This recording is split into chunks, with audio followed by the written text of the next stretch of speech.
Já imaginou como será a cidade onde vive no futuro? Que papel terão a tecnologia e a inovação na melhoria da vida urbana? Ao celebrar 20 anos de atividade, a Porto Digital não quis apenas revisitar o passado. Quis, acima de tudo, lançar um olhar ousado sobre o que está por vir. Nesta série de podcasts, convidamos especialistas nacionais e estrangeiros a refletir sobre os grandes desafios do nosso tempo e sobre o papel transformador que entidades como a Porto Digital podem assumir no desenho das cidades do futuro. Num conjunto de conversas francas e inspiradoras, exploramos ideias, antecipamos tendências e, sobretudo, alimentamos a esperança num amanhã melhor. Junte-se a nós. Vamos celebrar o futuro. Neste episódio vamos celebrar o futuro com Liliana Ferreira. A Liliana é desde 2017 diretora do Fraunhofer Portugal ICOS, o Centro de Investigação Português do Instituto Fraunhofer, dedicado às soluções de informação e comunicação para a área da saúde e da vida assistida, no fundo. Licenciada em Matemática Aplicada à Tecnologia pela Faculdade de Ciências da Universidade do Porto, ela doutorou-se em Engenharia Informática em Aveiro e, antes de assumir a direção do Fraunhofer, desempenhou funções de investigadora sénior na Philips Research, em Eindhoven, nos Países Baixos, tendo passado ainda pela IBM, entre outras instituições. É, em paralelo, professora catedrática convidada da Faculdade de Engenharia da Universidade do Porto, aqui perto. Estamos a gravar, estamos em casa. A Liliana recebe-nos na Fraunhofer. Bem-vinda, Liliana. É estranho dizer isto, mas já leva mais de 7 anos na direção do Fraunhofer ICOS. Neste período, de que forma tem a instituição beneficiado desta localização no Porto e, em contrapartida, de que forma é que o Porto tem beneficiado da presença da Fraunhofer na cidade? Muito bem, bem-vindos então, muito obrigada pelo convite para participar neste podcast e nesta iniciativa, nesta celebração. É com muito gosto que o faço e os meus parabéns também à Porto Digital.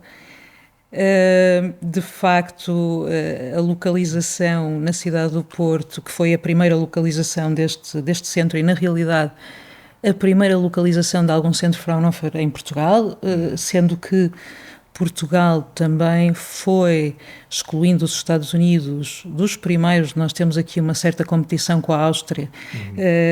Gostamos de dizer que fomos primeiro com a Áustria, mas fomos ali ao mesmo tempo centro Fraunhofer a ser criado fora da Alemanha. Portanto, na Europa, fora da Alemanha. Mas a Áustria é quase natural, não é? Ali ao lado. Mesmo assim, não é? Se perdesse para a Áustria. Pronto, foi ali quase ao mesmo tempo. Quem sabe nós até fomos um bocadinho antes, mas isto também para notar a importância da localização. Em Portugal, primeiro, não é? Portugal, exatamente, e no Porto. É uma localização que não é uma coincidência, obviamente, é uma localização estudada, que foi avaliada, e uma das grandes vantagens vem também do facto que referiu nas minhas outras funções, vem desta enorme proximidade e ligação, cooperação que nós temos com a Universidade do Porto, que é, na realidade, um dos parceiros, se não o parceiro mais importante que nós temos dentro do ICOS, não é? Portanto, a cooperação com a universidade, o acesso ao ecossistema de inovação, a participação, nós estamos dentro da Universidade do Porto, não é? A nossa localização é na Universidade do Porto, a cooperação com todo o ecossistema de startups, com os outros centros de investigação da Universidade do Porto, com a Faculdade de Engenharia, com a Faculdade de Ciências. Trabalhamos muito com a Faculdade de Psicologia e com a de Belas Artes, portanto, com várias que contribuem muito, embora falemos de tecnologia aqui, nem tudo é tecnologia, não é? E, portanto... A tecnologia já é há muito tempo multidimensional, portanto, e requer essas outras competências que estão, portanto, para que percebam, nós estamos na UPTEC, mas no polo da Asprela, e estamos rodeados, estamos em pleno campus universitário, rodeado destas universidades que aqui referimos.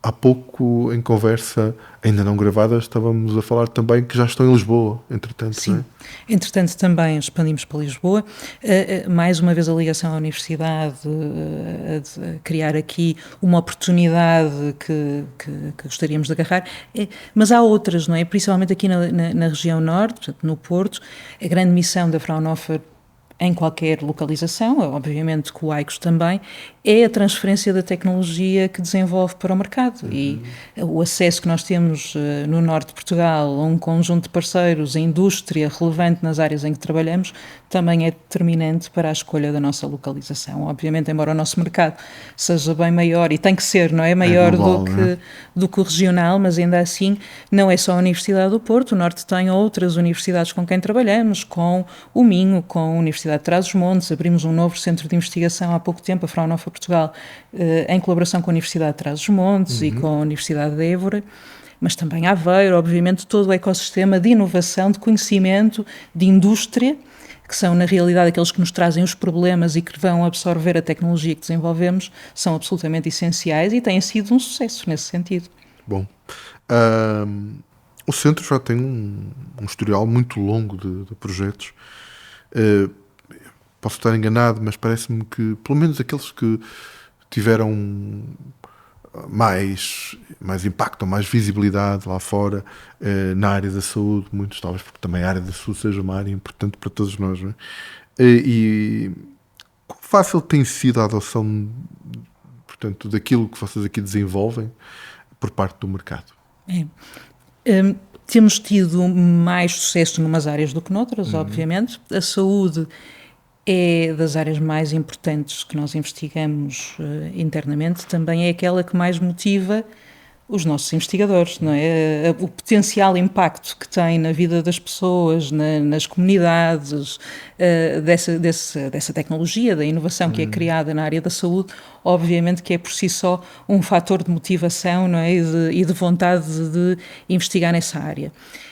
Ainda assim, as dificuldades de levar a tecnologia relacionada com a saúde para o mercado são conhecidas, não é? A certificação, as dificuldades de adoção, e não é, na realidade, nossa função, não é levá-la para o mercado, mas sim transferi-la para empresas que exatamente. Depois o fazem, não é? Acabamos muito por encontrar contextos em que a tecnologia faça sentido, em que tenha utilidade, mas que a sua adoção e a sua introdução no mercado seja mais facilitada. Não é? Temos alguns casos de sucesso. Sim, quer dar algum exemplo? Eu acho que somos capazes de ter o mesmo exemplo identificado, e um exemplo muito simples é, por exemplo, logo no início, um dos primeiros projetos que desenvolvemos foi na área de detecção de atividade física ou acompanhamento, monitorização de atividade física e detecção de quedas. É possível que tenha eu próprio escrito sobre ele, não sei se estamos a falar do Smart Companion. Exatamente. O nome já não me recordava, mas ao fazer aqui algum trabalho para preparar esta entrevista, fui ver e recordo-me, achei muito interessante aquilo, porque de facto era com a tecnologia de então, que entretanto hoje em dia será outra. Sim. E capaz de fornecer até se calhar outro tipo de serviços. Era uma coisa muito interessante. É um bom caso, um bom exemplo, ele já está... É um exemplo que costumamos usar muitas vezes, portanto um projeto que está em desenvolvimento desde o nosso início também, 2009, não é? Começa com uma forte ligação à Universidade de Porto, com teses de mestrado, com um conjunto de ideias que são desenvolvidas pelos nossos investigadores. Portanto, na área da monitorização da atividade física e detecção de quedas, originalmente dirigida a um público mais sénior, não é? Que efetivamente tivemos algum sucesso na transferência da tecnologia para uma empresa holandesa que inicialmente a levou para o mercado.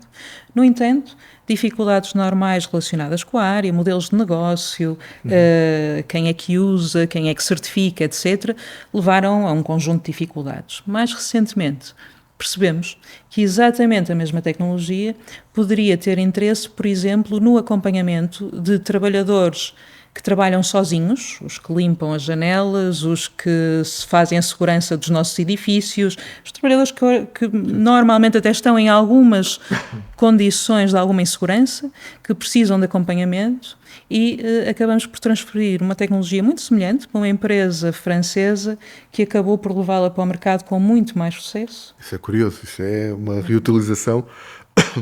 Isso é bastante ecológico. É reaproveitar um saber que encontrou dificuldades, mas não vai, digamos, para uma gaveta, não é? Exatamente, e esse é o nosso grande propósito, não é? Quando isto acontece, nós podemos dizer que temos sucesso. Desenvolvemos uma tecnologia juntamente com os utilizadores que tem um propósito, mas que na realidade perante os obstáculos, não é, que foram detectados pelo caminho, não ficou por aí e foi contribuir para outros, não é, para o sucesso de outros, para a segurança, neste caso, não é, de no outros. trabalho, não é? Em todo caso, olhando para aquilo que foi essa primeira fase deste projeto, havia algo ali que me interessou bastante, que é o facto de estarem na altura a trabalhar precisamente com um público com mais idade e muito menos adaptado às novas tecnologias, ou seja, os vossos investigadores é que tiveram que se adaptar e procurar as soluções que lhes servissem, no fundo. A inclusão é uma linha de força do vosso trabalho? Não sei se posso dizer assim dessa forma tão perentória, mas de facto, desde o início, que aquilo que é o objeto da nossa investigação e que temos equipas dedicadas, nós gostamos de dizer da seguinte forma: a ouvir aqueles que normalmente não se ouvem, não é? A fazer tecnologia, a perceber o contexto em que esta tecnologia vai ser usada, para quê, quem, porquê que vai ser usada.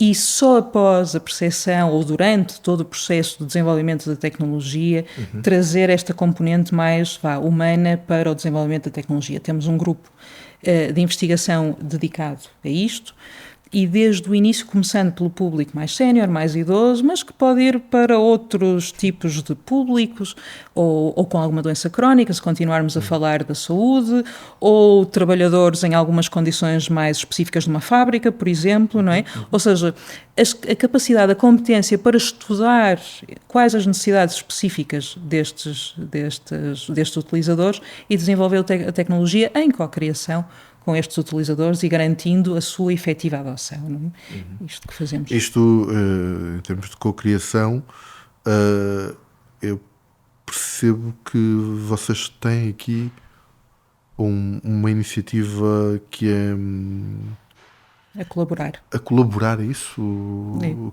em que mobilizam pessoas da comunidade para... O que é que fazem as pessoas aí no colaborar? É uma iniciativa já muito antiga.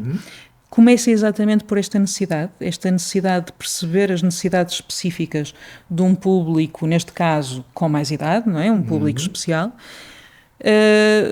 A colaborar era uma rede de voluntários, não é?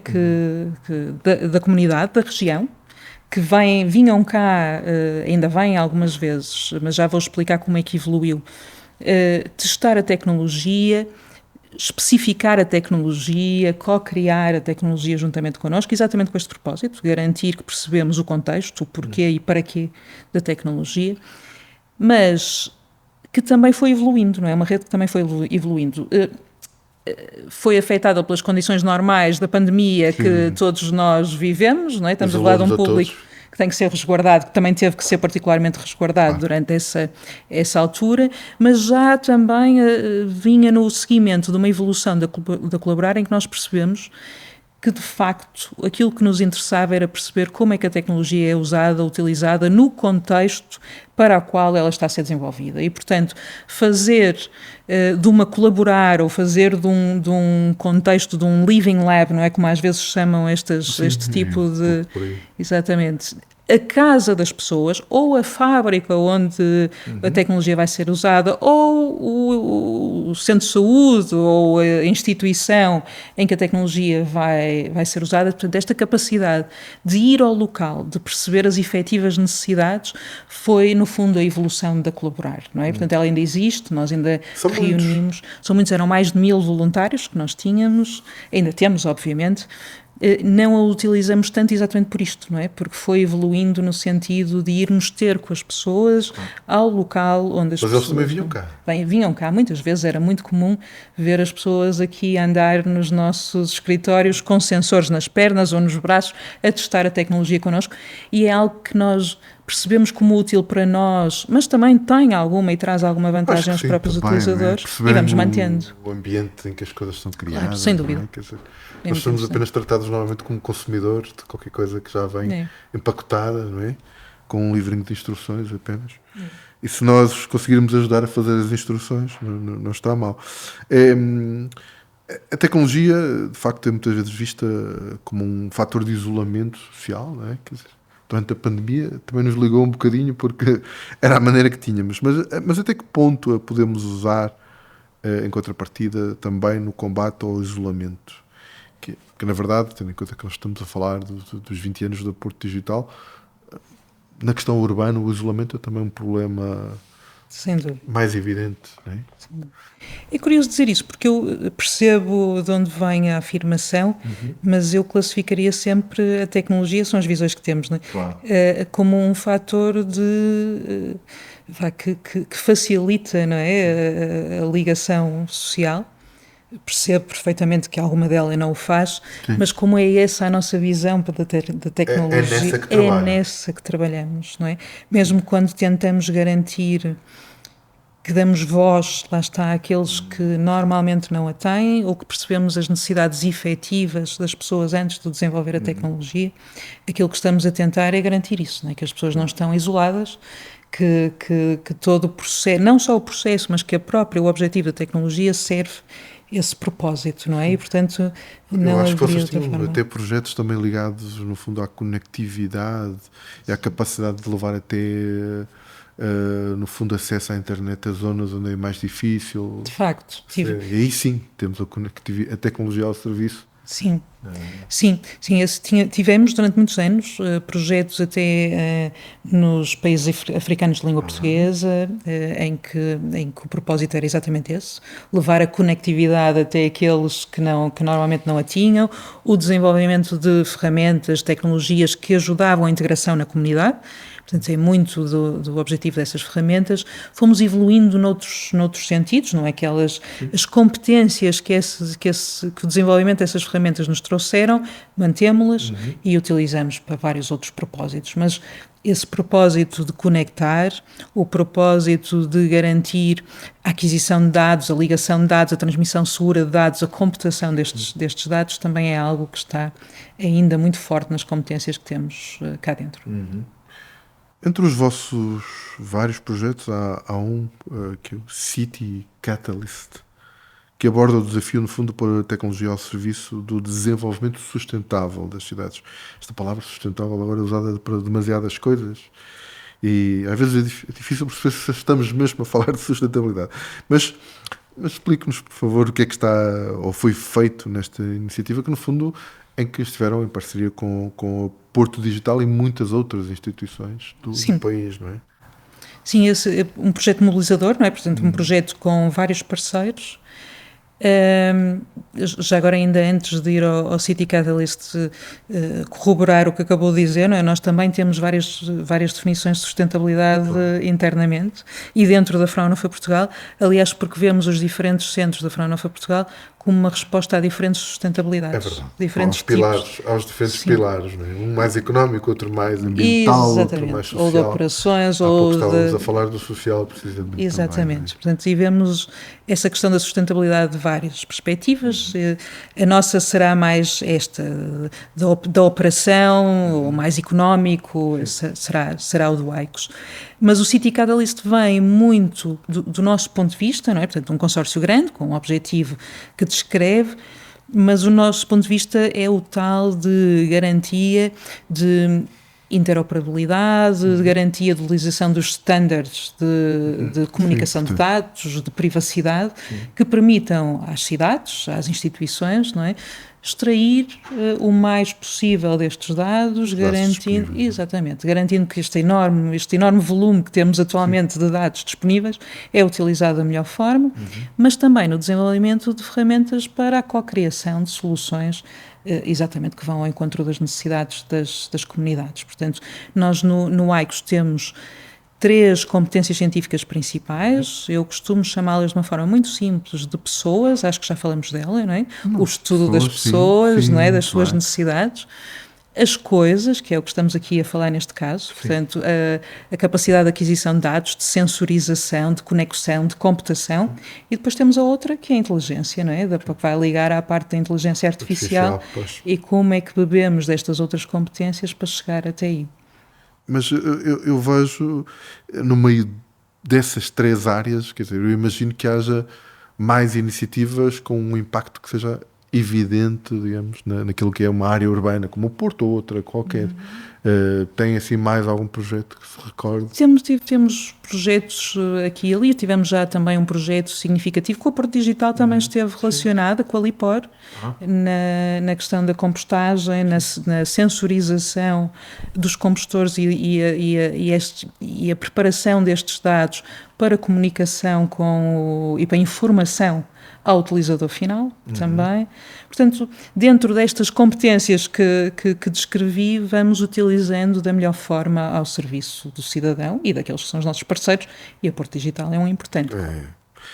Eu vejo que participaram precisamente também numa outra iniciativa onde estava a Porto Digital, no projeto Communicity, né? Aqui neste caso está o Porto, não é tanto o Porto Digital. Estava também o Porto e Amsterdã e Helsínquia. Participaram ali com pilotos. Vocês aproveitam também, no fundo, estas iniciativas para irem e fazer teste de coisas que andam aqui a ser desenvolvidas, é isso? A parte divertida daquilo que nós fazemos é que tudo é investigação, não é? Nós não sabemos o que estamos a fazer. Se soubéssemos, não seria investigação, não é? Claro. Deixamos essa parte para as empresas, não é? As empresas é que sabem como é que vão comercializar, como é que vão tirar partido disso. Nós experimentamos, não é? Criamos, desenvolvemos, pensamos e, juntamente com os nossos parceiros, que muitas das vezes nos trazem as ideias, não é? Testamos e criamos. Iniciativas como essa são perfeitas, não é? Para pilotar, Sim. para experimentar algumas destas soluções, perceber se realmente vão ao encontro daquilo que é o nosso objetivo, que é contribuir para o bem-estar, ter impacto positivo na vida das pessoas. Depois, havendo interesse, continuamos e evoluímos. Eu podia perguntar-lhe, mas acho que nem vale a pena. Quer dizer, quando me falou há pouco que tem no colaborar cerca de 1000 pessoas, essas pessoas estão por aqui, não é? Sim. Ou seja, significa que a cidade e as pessoas da cidade têm sido um espaço franco, aberto, também de experimentação daquilo que estão a fazer, não é? Sem dúvida. E a ligação à comunidade, não é? Que é tão importante para nós, para nos informar, não é?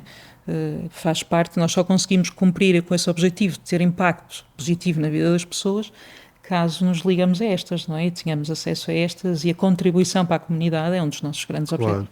E falando em comunidade, vocês têm uma linha de trabalho chamada Community, centrada no desenvolvimento de ferramentas para o apoio à participação. É um tema relevante para a saúde da nossa democracia. Que ferramentas são estas? Já falamos um bocadinho sobre elas, portanto, essa linha de investigação, ou neste caso era um conjunto de ferramentas, não é? Uma linha do nosso portfólio que tinha como objetivo exatamente isto, ou seja, construía muito em cima das tais tecnologias de conectividade em zonas rurais ou em zonas de pouco acesso à rede.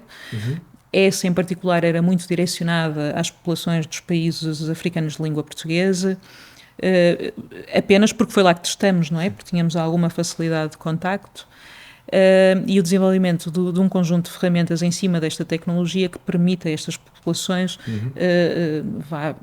melhorar a sua experiência em comunidade, não é? Por exemplo, aplicações que permitissem perceber quando é que a recolha de lixo deve ser feita, e também geradas em forte, ou construídas, criadas em forte ligação com as comunidades, não é? Entretanto, estas linhas de portfólio, todas, de uma forma geral, foram evoluindo e fomos, efetivamente, como expliquei há pouco, retirando as competências principais destas linhas de investigação e aplicando a outros domínios também. Outros domínios, ok. Muito bem. Fazem parte de uma rede para a IA responsável. Aliás, a palavra responsável parece-me que está muito presente, talvez não o tenha usado até agora, mas muito naquilo que é o seu discurso sobre a Fraunhofer. Mas o que é que vos levou a entrar neste grupo de empresas e organizações, e quais são as vossas, no fundo, preocupações em relação ao desenvolvimento e aplicação da própria inteligência artificial no tipo de serviços que vocês aqui criam? Sim. O Center for Responsible AI, não é? É um projeto grande, iniciado no âmbito destes PRR que foram lançados recentemente, que esperamos, e estamos a fazer tudo por isso, que tenha uma continuidade forte, não é? Que não se fique por aqui, seria muito importante. está muito relacionada com esta nossa visão das pessoas, coisas e inteligência, não é? Ou seja, como é que a inteligência artificial é usada ao serviço, não é, da pessoa. É um consórcio muito grande, com centros de investigação e empresas nacionais e universidades nacionais, e que vai muito ao encontro daquilo que é a nossa forma de trabalhar, não é? Investigação, juntamente com parceiros de conhecimento, mas também com parceiros da indústria, que nos permitam transformar as soluções destes para problemas reais, não é? Em soluções de mercado e que possam ser adotadas. No que diz respeito à inteligência artificial, temos várias linhas de abordagem. Uma delas vem muito, ou algumas vêm muito no seguimento daquilo que nós já fazemos há alguns anos. Tínhamos uma linha que se chamava Accountable AI, portanto, a criação de uma inteligência artificial. Não sei se responsável é a melhor tradução, mas anda por aí. Accountable, não é? Para que a gente possa perceber o que é que ela está a fazer. Exatamente. Que possa prestar-nos contas. Exatamente. E quando criamos na altura, ainda estava muito relacionada com uma necessidade que identificávamos na área médica, em que estávamos de facto a criar um conjunto de soluções inteligentes para a área médica, mas que os próprios profissionais de saúde não conseguiriam acompanhar e, por isso, não conseguiriam confiar. Pois. Portanto, a motivação principal que na altura surgiu era a criação desta confiança junto do utilizador final. E, portanto, começamos a estudar um conjunto de ferramentas, a explicabilidade dos algoritmos de inteligência artificial, de que forma é que esta explicabilidade pode ser adaptada às necessidades específicas dos profissionais de saúde, e foi evoluindo. Atualmente, juntamente com estes parceiros, no Center for Responsible AI e noutros projetos, estamos muito focados na garantia da robustez dos modelos, e a robustez dos modelos, neste caso, quer dizer que um modelo não está enviesado para uma dada área, que tem acesso a um conjunto de dados de diversas populações. Se falarmos na área da saúde, se estivermos, por exemplo, a falar de uma doença rara, um modelo capaz de detectar uma doença qualquer rara, por definição não vamos ter muitos dados, não é? Pois. Se ela é rara, exatamente. E, portanto, como é que nós criamos modelos capazes de lidar com estas situações, ou como é que criamos dados que possam ajudar-nos, também é uma possibilidade, não é? De criação de dados que nos possam ajudar a lidar com estas situações. Esta é uma delas. Temos uma iniciativa muito interessante, já há vários anos em desenvolvimento, com a Imprensa Nacional Casa da Moeda, na área da certificação da inteligência artificial, portanto, algo que está agora a dar os primeiros passos para o público em geral, e que o objetivo também é esse, gerar confiança, garantir que o utilizador final pode confiar naquilo que está a usar, na solução, que sabe que tem um conjunto de passos de auditoria que garantem que efetivamente cumpre com um conjunto de critérios que são importantes para a utilização da AI. E depois, em algo como, podia dar outros exemplos, mas talvez este, para finalizar, a criação de algo como uma bula de um medicamento, mas que fosse a bula de um algoritmo ou de um modelo da AI. Não é? Portanto, que nós percebêssemos, da mesma forma que não tomaria um medicamento para o qual não conhece como é que foi feito, por quem é que foi feito, em que pessoas foi testada, quais os efeitos secundários, etc., como é que nós simulamos, adaptamos este mesmo conceito a um algoritmo ou um modelo da AI? Neste momento estamos a trabalhar como cliente de quem é vendido um serviço com várias marcas, potenciais diferentes, eventualmente, não é? Mas de resto temos que, usando uma expressão que eu gosto muito, escabulhar muito para perceber, e nem todas as pessoas, como sabemos, ou melhor, a maior parte, a esmagadora maioria das pessoas não terá ou a capacidade ou a disponibilidade para fazer esse trabalho. Ou se calhar a informação até, não é? Por muito competentes que sejamos, se não soubemos em que dados é que foram criados, por quem foi desenvolvido, etc., e quais os potenciais efeitos secundários daquela tecnologia, será muito difícil tirar conclusões próprias e informadas, não é, corretas sobre... E portanto vocês estão no fundo a ajudar a desenvolver, por exemplo, essa bula, não é? É algo que um dia destes eu vou ter disponível para poder escolher melhor um serviço que compro. Gostaríamos muito, é um projeto em que estamos a trabalhar com uma ligação muito forte à Faculdade de Engenharia e dentro deste Center for Responsible AI, com empresas que também têm interesse na área, e o objetivo é isso, não é? É que consigamos que chegue às mãos das pessoas, não é? Claro. Em breve. Eu quando vejo, nome como este, né? Center for Responsible. Quando alguém tem necessidade de criar uma estrutura, uma organização com este nome, pensa no contraponto, né? Quer dizer, se querem uma IA responsável, o resto é o quê? É irresponsável. Ou seja, isto existe porque percebemos que estamos numa zona de risco também, não é? Exatamente. O nome, não é? Responsabilidade é algo que tem provavelmente uma definição diferente. Nós só falamos de responsabilidade quando sentimos que... não é? Percebe-se de onde é que ele vem, não é? Mas acho que estamos a falar, eu sou da área tecnológica, não é? Sim, portanto, claro. sou alguém que obviamente que acredita neste tipo de tecnologias e no potencial positivo E eu também. que elas possam ter. No entanto, mas não de olhos fechados. Exatamente. Acho que essa é a melhor forma de descrever, não de olhos fechados, não é? E garantindo que são direcionadas, que são estudadas, que são criadas com um propósito certo e com as pessoas certas e com o contexto e os objetivos corretos. E é isso que gostamos de garantir aqui também. Tenho esperança, no fundo, de que uma perspectiva humanista destas e de outras tecnologias prevaleça, faça uma visão mais tecnocêntrica do nosso futuro coletivo. Claro, e tenho algum otimismo em relação a isso também, não é? Em geral, aquilo que nós vemos, não é? Tive a oportunidade de dizer que desde há muitos anos que desenvolvemos tecnologia, começando sempre por estudar o utilizador e por garantir que ela cumpre efetivamente e que vai ao encontro das necessidades específicas do utilizador. Quando isto não acontece, o que é que acontece normalmente à tecnologia? Nada, não é? Ninguém a usa. Aquilo que tenho alguma esperança que aconteça também é que, seja inteligência artificial ou não seja inteligência artificial, o que quer que seja que é feito, que não tenha esta visão humanista ou que não tenha a visão da necessidade e dos interesses efetivos da pessoa por trás, acaba por morrer também sozinha, não é? Ou seja, por não ser utilizada, não cumpre.